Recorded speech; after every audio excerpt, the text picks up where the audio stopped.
Good evening and welcome to Chicago Tonight on this Thursday, November 8th. It's going to take creative thinking to really set the state back on the correct financial path.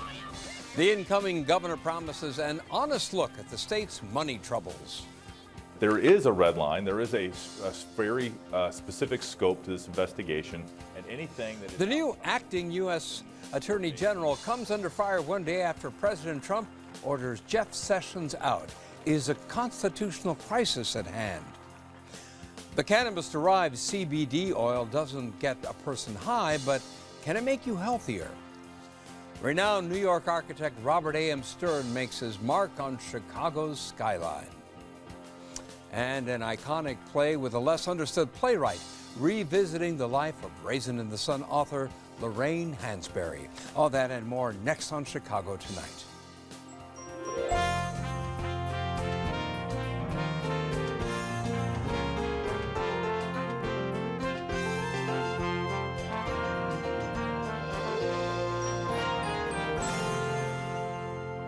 Thanks for joining us. I'm Phil Ponce. A community comes together to try to help police track down a killer. Brandis Friedman has that story and more of what's making news in Chicago tonight. Brandis. And Phil, it's the largest ever reward offered by the police department to track down a suspected killer. Chicago Police Superintendent Eddie Johnson today announces $150,000 to anyone with tips that would lead to the arrest of the suspect who purportedly went on a shooting spree in Rogers Park and shot Willard Douglas Watts and Eli Moskowitz several weeks ago. We're hopeful that this significant reward increase will encourage individuals with direct knowledge of and interaction with the suspect to come forward. Someone out there listening or watching right now knows who this person is.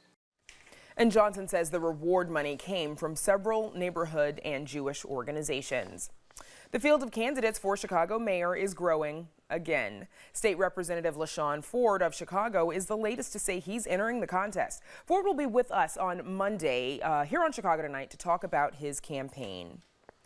And neighbors in the Roseland and Pullman communities have a massive new place for recreation. The $20 million Pullman Community Center opened today at 103rd and Woodlawn Avenue on what was for a long time vacant land. Now, the 135,000 square foot complex boasts 3 indoor fields for baseball, soccer, and football. It has courts for volleyball, basketball, as well as batting cages, and it'll offer educational programs like tutoring, ACT test prep, and mentoring. Now, people tell me, you know, we can't afford this anymore. We can't afford these tax credits. Really? Really? Can we afford to say to these children that are gathered here today, there's no safe place for you to play? Can we afford to say that all the teaching and education that will go on here is unnecessary? Can we afford to turn our back on these kids and expect to live in a better country? No way. That's why some things we do in Washington actually work, and this is one of them. Chicago Housing Authority residents will have first priority for 10% of all programming and team roster slots, and will have all fees waived. As for the weather, tonight cloudy, then less than half an inch of snow with a low around 33 degrees. For your Friday, continued snow in the morning, less than half an inch of accumulation though, a high of 33 but falling to about 28 degrees by 5 p.m. And don't forget, you can get Chicago Tonight streamed on Facebook, YouTube, and our website, WTTW.com/news. You can also watch via podcast in the PBS video app. Now, Phil, back to you. Thank you, Brandis. Governor-elect J.B. Pritzker says the state budget is his top priority, but even after a lengthy campaign, there's still not a good picture of what a Pritzker budget might look like. Chicago Tonight's Amanda Vinicky is here with more. Amanda, now that he's won, no need to worry about attack ads. Any more insights? No, Phil, not really. But we do now know who will have Pritzker's ear as he begins to get deeper into budgeting. He has now a commission that was announced today, a committee that is going to be tasked with talking about budget and innovation. And who's going to be on that committee? Well, this 17-member committee, there is a full list actually on our website, but that includes a couple of union leaders, Grosvenor Capital CEO Michael Sachs, some mayors and legislators, including actually retired Senate Republican leader Christine Radogno. Former Illinois Comptroller Dan Hines will lead that group. He says the budget has to be the priority because it will affect everything Pritzker will try to accomplish. Solving this budget crisis, which we all are very familiar with, and we don't need to belabor the point about how severe it is, but with $8 billion in unpaid bills and pension liabilities and other financial problems that impact how we deliver services, it's going to take a group effort, and it's going to take creative thinking to really set the state back on the correct financial path. Hines promises an honest, accurate assessment of Illinois' finances. The state's current budget is good through June, so in a way, Pritzker has some time. But he'll have to present his proposal for the next budget in February. Already, there are projections that this year's budget is $1 billion short. When asked about it, Pritzker said, "There's only one governor at a time." So he's leaving it to Republican Governor Bruce Rauner, putting it in his lap for now. But Pritzker acknowledged that he will likely have to tackle that. One of those outstanding issues with this year's budget, it relies on selling the James R. Thompson Center, the building that looks kind of like a spaceship landed in the Loop. There hasn't been much movement on the sale, though. Pritzker previously said he would be open to selling it. Look, I think we've got to look at whether owning the piece of property or renting another is most efficacious for what we need to do in the city of Chicago for state government. A lot on the fiscal plate. What are some of the other issues that are facing him immediately? There are so many. There's that record pension debt, the interest that Illinois has to pay vendors because we can't pay them on time, but also Rauner and the AFSCME union never reached a contract, so that will be on Pritzker to negotiate. Whatever's agreed to will surely cost the state more money, plus the many spending promises the Democrat made on the campaign trail. Pritzker says he is open to all ideas. He and running mate Juliana Stratton say give them some time. This is day 2. And we have assembled an incredible committee to work on budget and government innovation. The reason why innovation is a part of the title of this working committee is because we want to look at innovative ideas. We want this committee to be as creative as possible, and we want to consider a number of things. Of course, Pritzker's main platform was moving Illinois to graduated income-based tax brackets. As we have all along, reporters today tried again for details, but got none. I know that you all don't want to accept that, but in order to get something done, we need to listen to all parties. And remember, it is a difficult process to get a constitutional amendment passed. And so that means we've got to incorporate the ideas of a variety of parties before we come forward and actually put something to the legislature to vote on. Like Governor Rauner, Pritzker says growing jobs and the economy is a big part of the financial solution. We need to make it a little easier for them. We need to stoke the fires of entrepreneurship. We need to attract companies to the state of Illinois. We need to be competitive. Those are all things that people who, if they didn't vote for me because they didn't think that I was going to create enough jobs, they should know that that's a top of mind issue for me. But unlike Rauner, Pritzker did not mention concerns that are often mentioned by business groups, especially manufacturers, like making the state's workers' compensation system more affordable for them. Regardless, Phil, look for more of these transition committees. Their meetings will be private, but Pritzker says he will make public their final reports, and those should be all wrapped up and complete by his inauguration, January 14th. We shall be looking for those, won't we, Amanda? Better Thank you very much. And now to Eddie Aruzzo on whether a constitutional crisis is in the making at the U.S. Attorney General's office. Eddie. Phil, there have been organized protests around the country tonight, including a mass rally here in Chicago in support of Special Counsel Robert Mueller and his investigation into possible collusion between the Trump campaign and Russia. This after President Trump fired U.S. Attorney General Jeff Sessions yesterday following more than a year of criticizing and berating him for recusing himself from that Mueller investigation. But the controversy over why the president wanted Sessions out has been eclipsed by the man the president chose to replace him. He is Matthew Whitaker, seen there shaking hands with Mr. Sessions yesterday.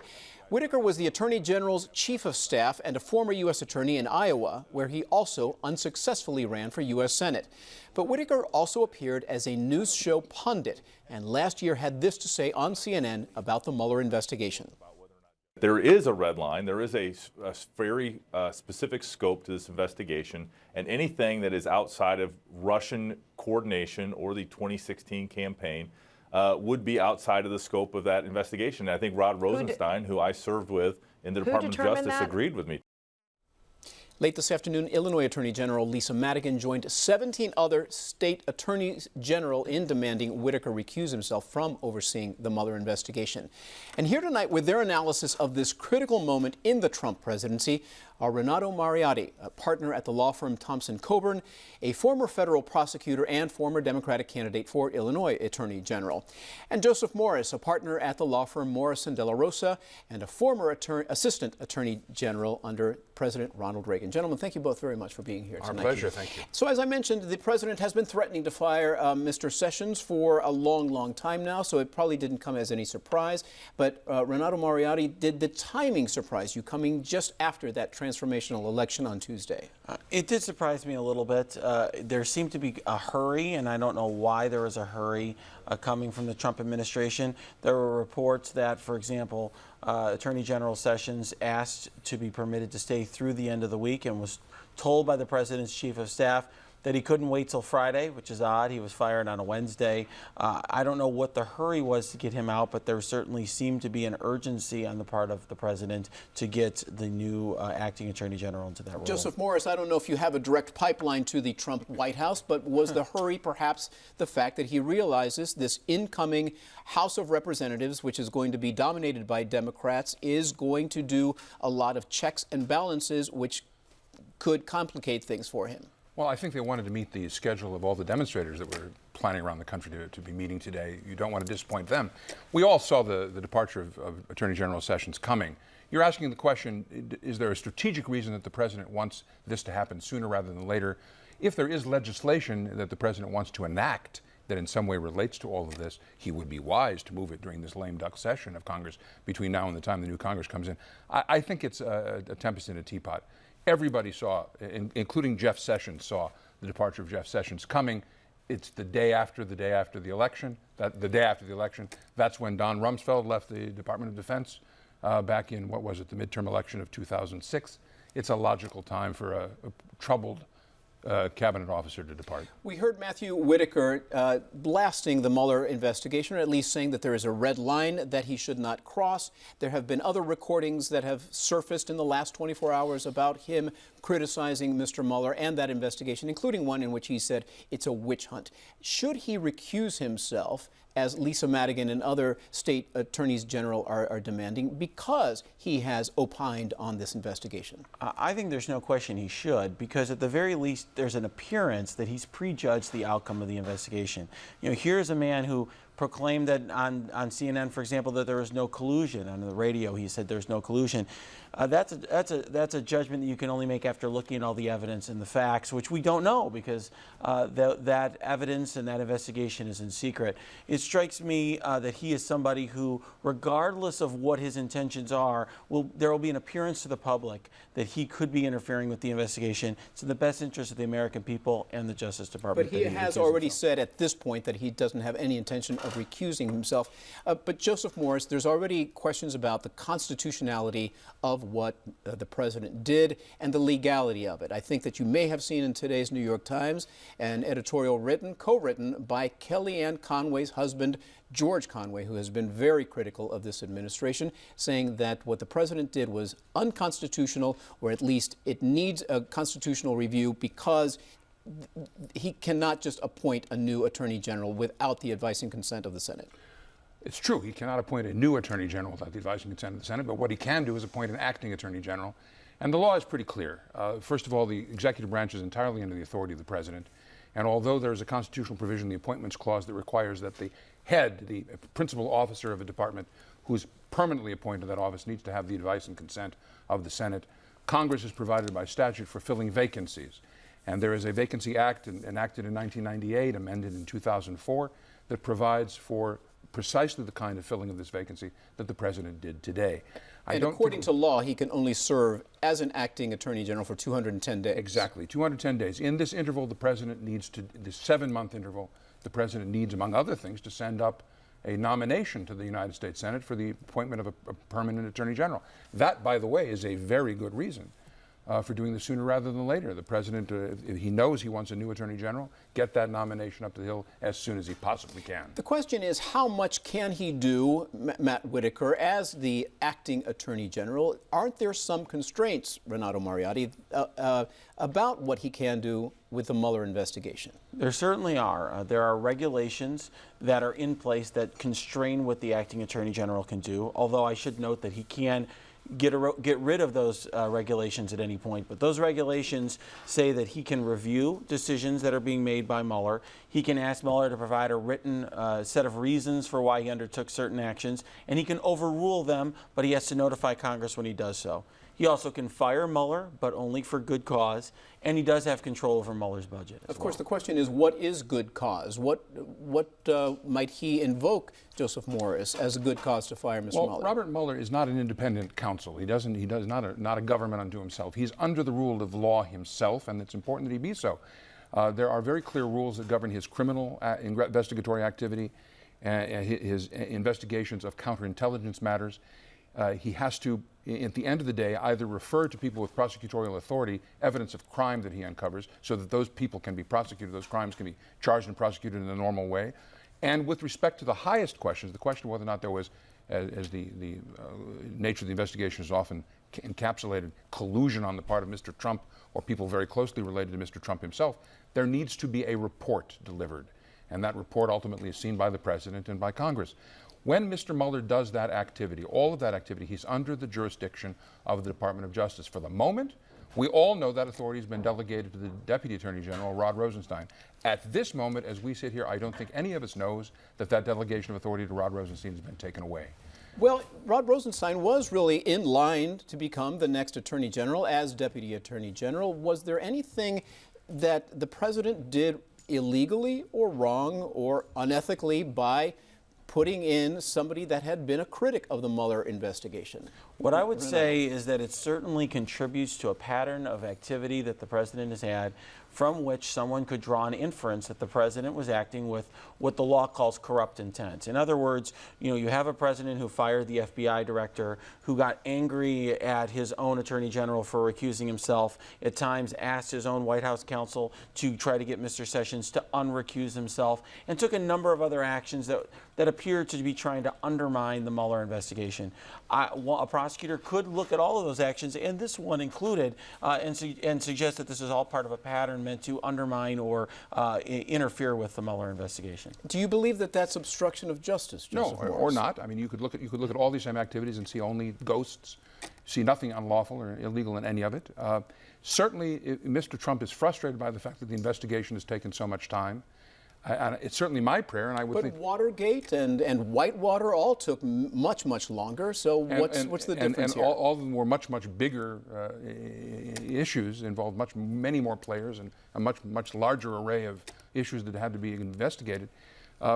Certainly, it's international. I strongly disagree, because here we're talking about the interference of a foreign government in our election, various issues related to that, and potential interference and coordination by the Russian government in trying to influence our elections in various ways, hacking, for example, voting machines here in the voting systems here in Illinois. So to me, don't conflate those two issues, because there's absolutely no evidence that they're connected.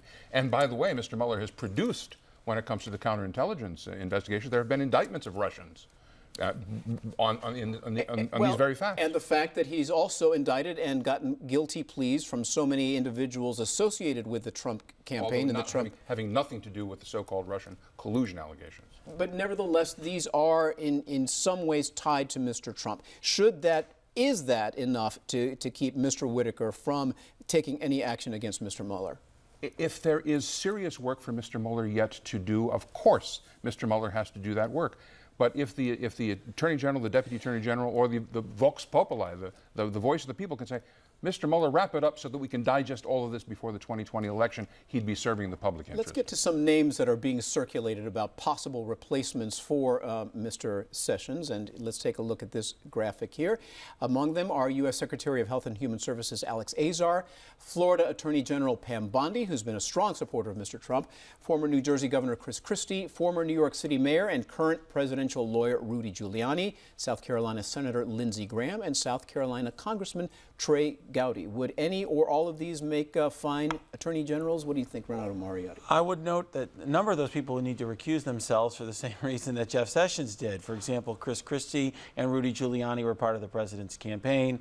And Mr. Giuliani has represented the president in his personal capacity. So that would allow the Mueller investigation to go unimpeded, although I think in the case of Mr. Giuliani, his statements and behavior over the last months have led me and others, I think, to question his judgment and competence. Do you have a recommendation that you would give the President, Joseph Morris? I would join Mr. Mariotti's recommendation that the President steer away from Chris Christie or Rudy Giuliani for purposes of appointing an Attorney General. But I think there are some splendid candidates for Attorney General. There are at least a dozen, and President Trump would serve the country well in naming almost any of them. Let me just ask you about the President's frame of mind after yesterday's press conference, in which he was very agitated by reporters, especially Jim Acosta of CNN, whose White House pass has been revoked. He also attacked Yamiche Alcindor of PBS, who is an African American, calling her question racist.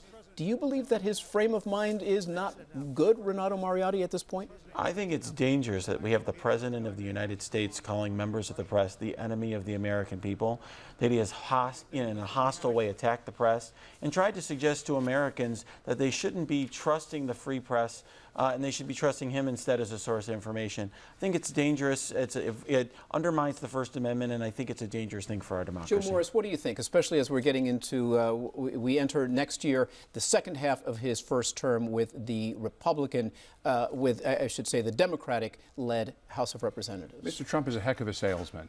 Certainly we need an adversarial press and a two-party Congress to make checks and balances work, and the President of the United States ought to be subjected to scrutiny.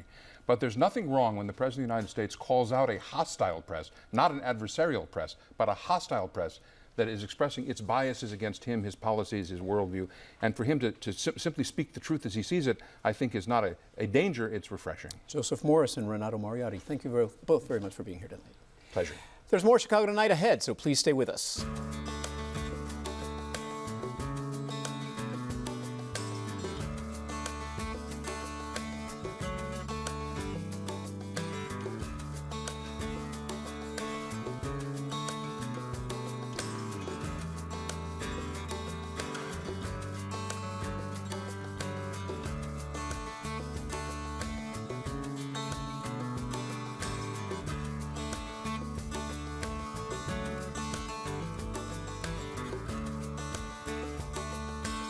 Still to come on Chicago Tonight, a renowned New York architect makes his mark on Chicago's skyline.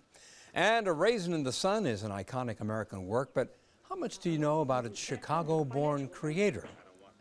But first, a Schaumburg girl named Ashley Surin was just 2 years old in 2008 when she was diagnosed with leukemia and began chemotherapy. The treatment sent her cancer into remission, but they left her with a lasting side effect, epileptic seizures. Her family struggled to manage the frequent seizures until last year when her doctor suggested they look into using cannabidiol. That's a non-intoxicating oil derived from marijuana. Today, Ashley's parents say that the CBD oil has transformed their daughter's health, and their experience echoes that of many others, that is, who use CBD oil to treat a vast range of ailments from arthritis to Alzheimer's. But is there science to back up this hot health product, or is it a lot of hype? Joining us are Ashley Surin's mother, Maureen Surin, and board-certified family medicine physician, Dr. Leslie Mendoza Temple. Am I pronouncing your name right? Surin, yes. Surin, thank you very much. Appreciate it. Now, and Dr. Temple, please explain more what CBD oil is. So cannabidiol is a part of the cannabis plant. So I like to use the term cannabis, which is more accurate. And cannabidiol is the non-psychoactive part of the cannabis plant that can help balance the effects of THC if someone's using the whole plant. It also may help with calming down the nervous system, reducing inflammation and pain, and help with calming anxiety, as well as reducing seizures. So you asked if there was science behind this, and there actually is. Is it the kind of science that that all FDA-approved drugs, for example, have to go through? There is, with respect to Epidiolex, which is the new FDA CBD medication that's been approved for a rare condition of seizures in kids, Lennox-Gastaut syndrome and Dravet syndrome. So that would not have passed muster unless it had excellent evidence. And when do you prescribe it yourself? Well, first of all, we don't prescribe. We certify patients for eligibility for medical cannabis in the Illinois, because we are not allowed to prescribe anything that's federally illegal still. And even though this is not this does not use the intoxicating part of cannabis, it still needs to have a certification attached to it for somebody to get it? If the patient's going to get it from a medical dispensary where they're going to have full spectrum cannabis, which includes CBD, but also higher than hemp allowed THC, then yes, you can. You have to have patients certified for it. But there is also hemp oil, which is available over the counter in Illinois, which is purely CBD with a trace or no amount of THC in it. And anyone can get that? Anyone can get that. It's not true in every state, but in Illinois, it is available over the counter. Maureen Surin, can you tell us about Ashley's Law? Explain that, set that up for us.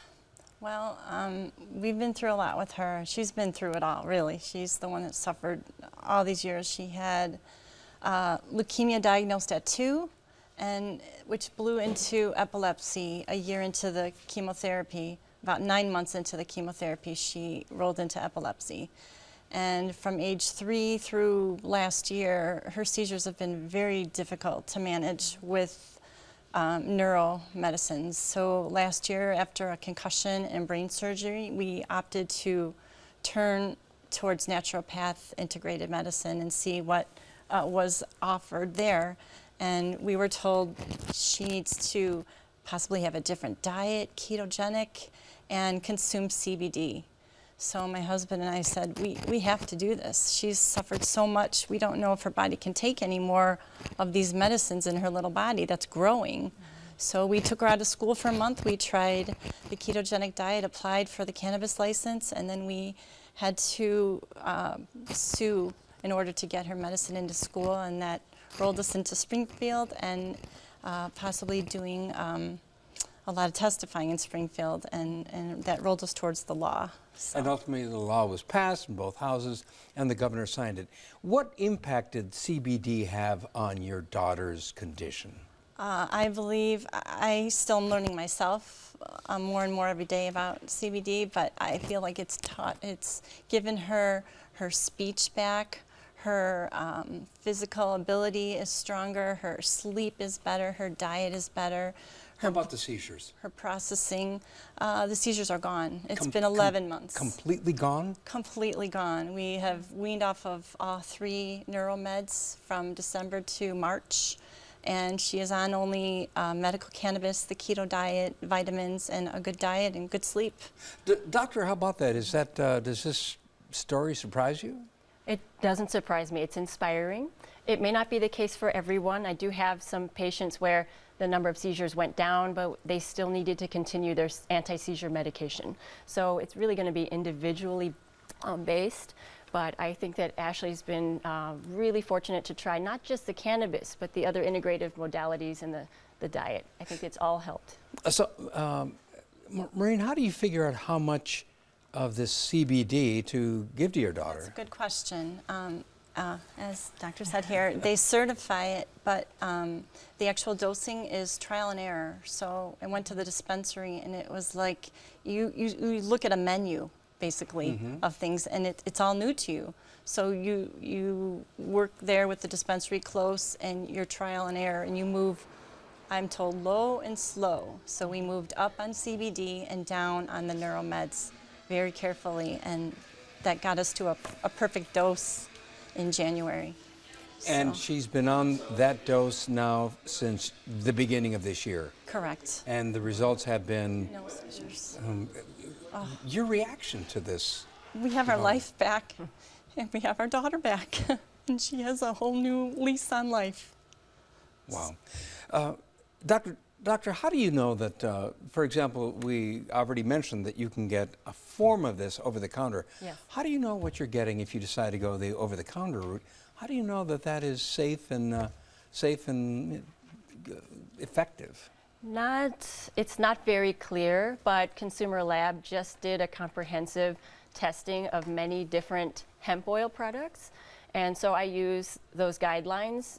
Somebody else has to do the testing. That's not my expertise, where they look for purity, is what's on the label in the bottle, and are there other contaminants. So we are seeing more of these databases coming out to test. Are there any dangers to using it as far as you know? Side effects? Well, primarily what I see is that patients they can feel a little too sleepy from it. So if it's too sedating, I mean, these are minor issues. Some people might feel a little bit tired, or it could upset the stomach. I did see a recent study on seizures that found that some people had issues with their liver enzymes going up, because CBD is processed by the liver, and maybe in some susceptible people it triggers something. So I would say it would be prudent to monitor those every so often, but I have not seen that in the patients so far that I've certified. Maureen, last question. What's your advice to parents who are facing the same issues? What do you say to them? I say put on your courage hat and try natural medicine, natural diet, natural medicine, because it's changed our life and our daughter's life, and a daughter that was once lost is now found. So it's been like a miracle on earth for us. So I would never go back. Maureen, thank you so much for sharing your story with us. Very much appreciated. Absolutely. Thank you for having me. All the best to your daughter. Doctor, thank you so much for being here as well. Thank you for your information. And up next, a renowned architect takes his first shot at the Chicago skyline. Don't ever miss Chicago Tonight. Subscribe to our podcast. Get a daily download of our show delivered to your desktop or mobile device. Go to WTTW.com/Chicago Tonight Podcast and subscribe. Robert A.M. Stern is a Brooklyn-born, New York-based architect of world renown. His major works include 15 Central Park West in New York and Philadelphia's Museum of the American Revolution, and there are many others. In 2011, he received the Driehaus Architecture Prize for his contemporary classical work. Stern is also a prolific author, writing 5 definitive histories on New York's architectural evolution. As Dean of the Yale School of Architecture for almost 2 decades, he also helped educate a generation of American architects. Now his first Chicago skyscraper, called One Bennett Park in Streeterville, will soon be finished. And here now to talk about that and more, we are joined by Robert A.M. Stern. And welcome back to Chicago, Mr. Stern. Good to have you on the show. So how is it that in your long career that this is your first Chicago skyscraper? I don't know. I think people weren't attuned to what the possibilities could be earlier on. But I'm delighted to be doing it now. How do you describe this new building? Well, it's a building that's, in functional terms, it combines rental apartments and condominiums, but in architectural or aesthetic terms, it attempts to be a kind of iconic skyscraper with a very strong skyline profile. It's quite tall. 67 stories, is that right? Yes, yes, and it is on a very prominent site almost where the river meets the lake. So we wanted to make a building that would be memorable from the distance, and also to have a very strong street facade language. And its faces a park, which will be called Bennett Park, and it's which Michael van Valkenburg, the landscape architect with whom I've worked on other projects, has designed. So it has a very special site. So it is a building that it will be memorable, I hope. I think it already has made an impression on the skyline. And I would describe it as a building that has roots in the skyscrapers of New York mostly, I have to say, in the 1920s and 30s, which people generally call Art Deco, but maybe that's a kind of sloppy term. Did your client, Related Midwest, give you any guidelines? Was there something specifically they wanted? I've read, for example, that this building has references to the Palmolive building. It does, but no, they asked us what we would be looking at, and also they came to us with an idea of a lower building, and I said, come on, if you're going to build on this site, go for broke, go as high as you possibly can, and they went back to the city and got permission to make this tall building because it's such an amazing site. One of the things about the building which is distinctive is that it's designed for families. What are the differences in a building that's designed for families as opposed to a more sort of middle-of-the-road building that's designed for young couples or people who see these apartments as second homes, say? Well, I would say that there is room for all of those categories of people in the building, including young people who might rent and choose, because people can't afford a giant apartment. But the top of the building is the condominiums, and they are family-sized apartments with big living rooms and family rooms. Some have their own separate dining rooms, libraries, bedrooms, and they're for people. We don't know exactly who is going to live there. Certainly I don't, but one idea is that people will be moving in from houses in the suburbs, the North Shore or whatever, but others might just have it as a pied-à-terre. Some people's pied-à-terres are quite large, More than a foothold. Exactly. Most new high-rises are sheathed in glass, but you chose not to go that route. Why is the masonry aspect, the limestone aspect of it important? Well, it's important to me for a variety of reasons, but one reason is if you spent your entire day in the world of glass skyscrapers, maybe when you go home in the evening, if you're not going home to the suburbs and the lawn and a shingled or clapboarded house, maybe you should go to a masonry building that has another quality to it. And I think we have, it's not just that we clad it in stone, it has rich details, it's interesting and intricate as an object. And I think it might give you certain contrast. Life should be made up of contrast.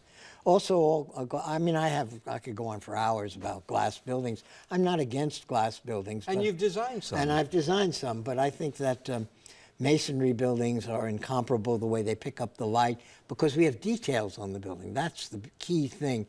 It's not just that we have masonry, but we have intricate details like you expect in a masonry building from the pre-modern era. So that's why I think it's important. It's solid. My God, you put down that money, it's solid. You can These are pretty kick the tires. These are pretty expensive units. Yeah, I mean, I'm not going to get into the marketing. That's not my department, but yes, they are. It's an expensive location, let's face it. I understand you've described your work in using different terms like postmodern or modern traditionalist. Expand on what that means. Well, postmodernism is it is a term that in the 1970s tended to describe a sort of style that was a bit jokey, but was an attempt to undercut the pretensions of modernist architecture here in Chicago, especially that Mies and all the people who followed Mies, which laid a pretty heavy hand on the city of Chicago of repetitious buildings, and you couldn't tell whether they were courthouses, apartment buildings, or office buildings. Okay, watch your criticism. Yeah, I have to go carefully here in Chicago, I know. Yes, you but do. He's long gone, and I understand when you get older that there's somebody always nipping at your heels. So, but that's what postmodernism started out being. But now I like to think that you go backwards to go forward in art. Whether you're a painter or a sculptor or an architect, or probably musicians, but I know less about it, music. So that's what modern traditionalism means. We look at the forms of the past, we say what is valid today, what can we use for today, and how can we make those forms, remake them in a way to meet the conditions of modern life. Now, as you know, some of your critics point out, or at least argue, that sometimes your work looks to the past too much, that it's not pushing the culture forward or the design forward. Your response to that? I'm not worried about them. I'm interested in the long haul, and I don't think you have to push architecture forward or art forward. It has its own momentum, and in our work, there's plenty about the present and some hints of what the future should be. My idea of the future, however, is not always the same as my colleagues in the profession, who every year have a new future in mind, and there's nothing worse than their new future 5 years later when isms become wasms. I see. I'm sure that's the first time you've used that phrase. No. Is it different? They will point that out to you as well. Is it different to design a building in Chicago as opposed to New York? Well, yes, Chicago, of course, has this great tradition of of a certain kind of skyscraper, not so much romantic towers. In Chicago, it's a city of big shoulders, as was once said, and the big buildings tend to be cut off at the top and flat and go this way and this way and this way, and heavily structural in their form generation. In New York, we have much more romantic tradition of the skyscraper like the Chrysler Building or the Empire State Building, which when I was in architecture school were decried as completely irrelevant, frivolous, the most vulgar things. Now, every person who visits New York wants to see those buildings, and they want to have a T-shirt with the Chrysler Building or the Empire State Building emblazoned on it. As you know, so much of attention on architecture now, whether it's single-family homes or public buildings or the kind of building we're talking about now, so much emphasis on sustainability and being environmentally friendly. To what extent does that factor into your designs? Well, it's very important. First of all, the laws of buildings have changed dramatically so that every architect has to be much more responsible to environmental conditions than they were 20 or 30 years ago. But the time of a sealed-in building, totally dependent on air conditioning and heating, mechanical ventilation, is over. The selection of materials, even if you do a glass building, an all-glass building, the glass has been so refined in its characteristics in terms of heat resistance. But for me, I still like buildings with windows that open. Well, of course, on the 60th floor, maybe it gets a bit breezy up there. But will some of the windows open in this building? There's natural ventilation in the whole building, yes. There are ways to get fresh air in, absolutely. And but in smaller buildings that I've done and houses that I've done, I said, for example, what's wrong with the porch? Now, the porch was the great one of the great American architectural inventions, and then it went away with air conditioning. Now I think had a little hand in getting the porch put back into the vocabulary of our domestic architecture. Because you did some work for Disney and Plantation. Celebration is the town I was instrumental in designing, yes. And we said we were building in Florida, and I said, we'll have porches. People said, oh, you're kidding. The temperature in Florida is a nightmare. I said, no, it's only a nightmare in the summer, but in the winter it's delightful. And so we mandated porches on the houses. And if you go there, you see people sitting on the porch, and they actually are talking to each other, and sometimes talking to a neighbor across the street. It's a great social invention. And Chicago abounds in neighborhoods with porches. And fortunately, most of them have not been closed in, but still open, and I think people are still using them. So again, that's to go back, to go forward. Everything that is old is not bad. A lot of things that are old are very good, like me. Well, I'm beginning to discover that as well. You design in as I mentioned, a range of styles, depending on the context and so forth. But what makes a good architect? Well, a good architect is one who's, first of all, a pretty good listener to what people want, and who is designing his or her buildings not for other architects, but for the public in general, which can include architects, but not just. There are a lot of architects who seem to be intent on entertaining other architects.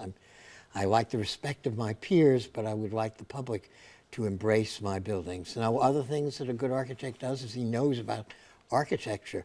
A great musician knows about music, starting with the same scale or order of the 8-tone of the 12-tone scale and the 8-tone scale that has always been around, or for a long time. Whereas a lot of architects don't know anything about the history of their own profession, the art of their own art. They just think they sit down and solve problems. That's not being a good architect. That's just being a mechanic. So I could go on and on. You don't want to hear that, and certainly your audience. I'll sign up for your course. We'll be bored. We'll be bored to death. But a great architect is an architect who has in his mental package a real understanding and appreciation for what went before. And my teacher at Yale, when I was a student, Paul Rudolph, who was a modernist architect, but always measured his work. He said, you don't want to measure your work against the other architects practicing today. You want to measure your work against the great traditions of the past. And he traveled a lot to look and learn at how things were done and incorporate those principles into his own work. This is the first building that you've done in Chicago, aside from... Did a few bus stations. I was going to ask you about that. How did that come to be that you designed the city's bus shelters? Well, we designed them for a company that builds them around the world, bus shelters around the world. So you may be the most prolific architect in the city, really. That's someone has said, it caused me to think about it. I said, wait a minute, but there are 2,100 of these bus shelters and other kiosks and things around the city, so it gives me a certain pleasure to know that I'm sheltering Chicagoans from the rain and snow. And for that, we thank you. Robert Stern, thank you so much for being here. Pleasure to be here. And back with more Chicago Tonight right after this. Chicago Tonight is made possible in part by Allstate. Allstate is investing in Chicago's youth. We believe good starts young. That's why we're helping our youth develop the skills they need to achieve success in life. Allstate is proud to empower the next generation of leaders. Chicago-born playwright and activist Lorraine Hansberry is best known for her iconic play, A Raisin in the Sun. Hansberry died young, just 34 years old, and for someone so widely read, relatively little has been widely known about her personal life. Today, with recently opened archives offering new details about Hansberry, her story is coming into clearer view. In the new book, Looking for Lorraine, The Radiant and Radical Life of Lorraine Hansberry, author Imani Perry helps tell that story, and author Imani Perry joins us now. She is the Hughes Rogers Professor of African American Studies at Princeton University and the author of several other books, and welcome to Chicago Tonight. First of all, just give us some basic facts about her life, because, as I mentioned, for somebody who's so well known, a lot of her personal details either were never widely known or not known at all. Sure. She was born in Chicago in 1930. She was the fourth child of Carl and Nanny Hansberry. Carl was a real estate mogul on the South Side. Her parents were both college educated. They had migrated from the Deep South. She came of age in sort of the promise of migrants into the city of Chicago, but also the deferral of their dreams in many ways, the frustrations of segregation and exclusion, and that became the sort of foundation for the work that she would do as an artist.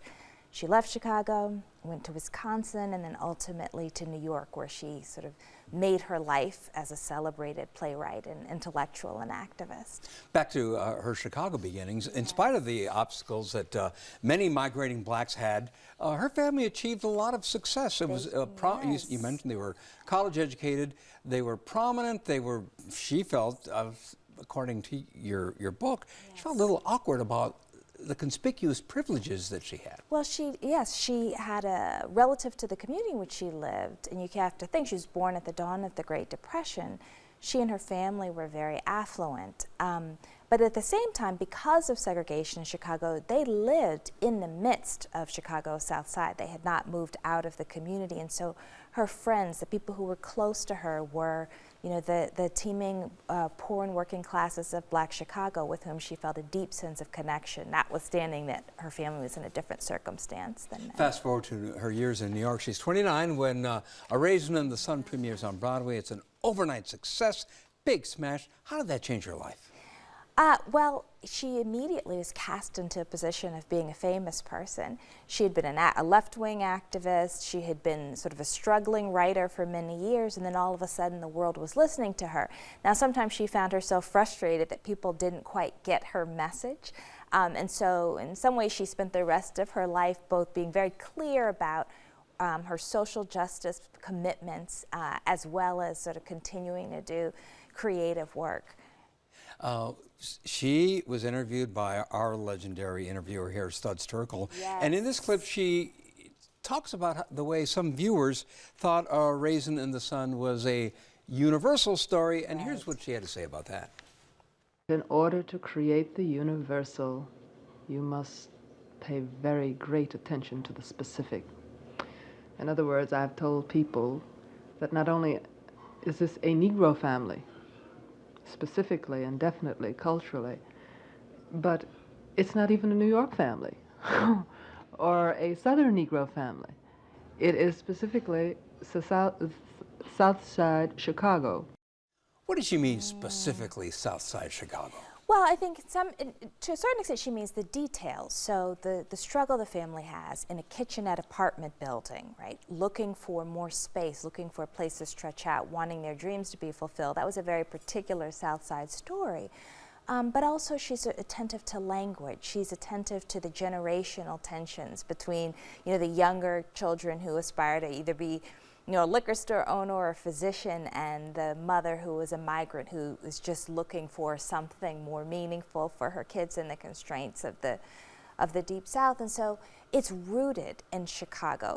Chicago's the place of the dream, and also its deferral for so many migrants. And she always held very closely to that sense of herself as a Chicago playwright. A lot of details in your book that I, for one, was not aware of, and I imagine most viewers not. For example, had no idea she struggled academically and dropped out of the University of Wisconsin-Madison. Yes, she struggled academically in high school. She dropped out of Madison. She went to Roosevelt University and dropped out after not a full semester. And so I think it's a really important lesson. Here's someone who is widely recognized as a genius, one of the most important figures in the history of American theater, for whom school was a struggle. And so it should be assigned to us to be more thoughtful about where we look for genius, where we look for gifts. It's not always the kids who stand out in school. She was married, but later she came out, or at least in the context of the times, she came out as a lesbian. Yes, she identified very explicitly as a lesbian. For her, her lesbianism was also attached to her feminism. Prior to the feminist movement, she was identifying as a feminist.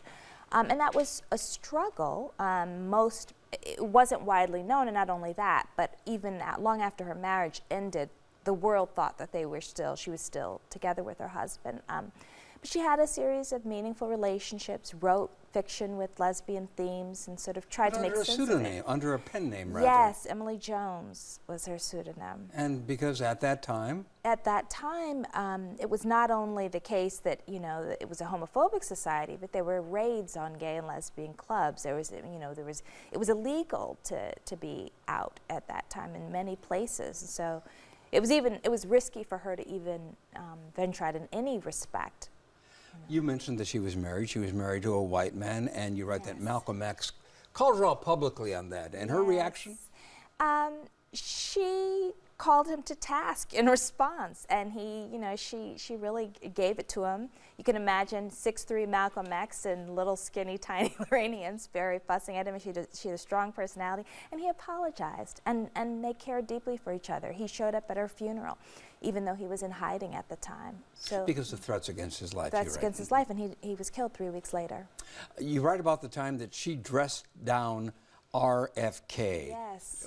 What was that? So RFK brought together James Baldwin and some of his friends. She was very close to James Baldwin, hoping to tamp down some of the activism in Birmingham, Alabama, thinking that as black public figures they could get people to relax. And Lorraine really turned the tables on that meeting, and instead of saying, no, not only do we refuse to try and get protesters to not protest so loudly, we want a moral commitment from the Kennedy administration on the question of civil rights. And that was, it was very courageous. When she stood up to leave the meeting because she was frustrated in his response, everyone else followed behind her. And soon thereafter, JFK started talking about a moral commitment to civil rights. What was the most surprising thing you learned about her as you were doing this research from these new archives? I would say 2 things. One is that even though she died so young, she was so prolific. So there's just this extraordinary body of work that I hope we get more and more access to. It was really wonderful going through her papers. And the other is that she really struggled with a great deal of self-doubt. So here's this remarkable writer, remarkable thinker, and she questioned herself. She was frustrated with herself, and I thought that, well, that's such a lovely message to inspire creatives now, to say even a genius asks questions of themselves. Given the historic role that she played in American theater, why do you think not much has been known about her up to now? I mean, she's been dead since 1964? 65? Yeah, early 1965. I think a couple of reasons. I mean, one is that it took some time for the archives to become accessible widely. I also think she died in the middle of a season of a great deal of death and upheaval in the society, 1965. So, you know, it's Malcolm X, it's the Kennedy brothers, it's Martin Luther King Jr., it's Medgar Evers. And so I think in some ways she sort of got caught up in the, fell in the cracks of a season of upheaval and transformation. What is it that you want readers to take away from what you've discovered? I want readers to take away a real sense of her significance in the middle of the 20th century, that she was an extraordinary playwright, but she also was an important figure at the heart of social movement, of intellectual movements. And I hope that people are inspired by her incredible courage, her vision, her willingness to tell the truth, irrespective of who she was speaking to. Imani Perry, thank you so much for speaking to us. We very much appreciate it. Thank you for having me. Again, Imani Perry's new book is Looking for Lorraine, The Radiant and Radical Life of Lorraine Hansberry. You can read an excerpt on our website. And there is much more online as well, including Hansberry's full 1959 conversation with Stud Sterkel. You just heard a clip of it.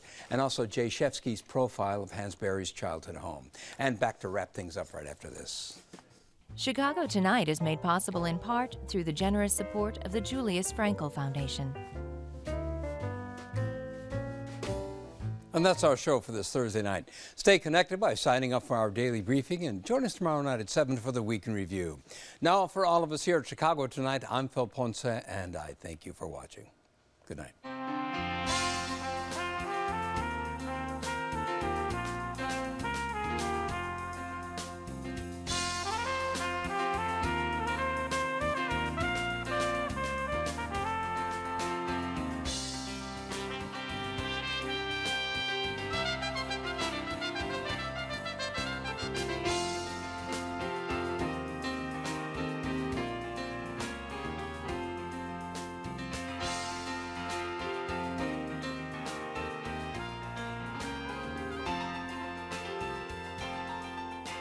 Closed captioning for this program is made possible by Robert A. Clifford and Clifford Law Offices, pleased to give back to the community through numerous charitable initiatives.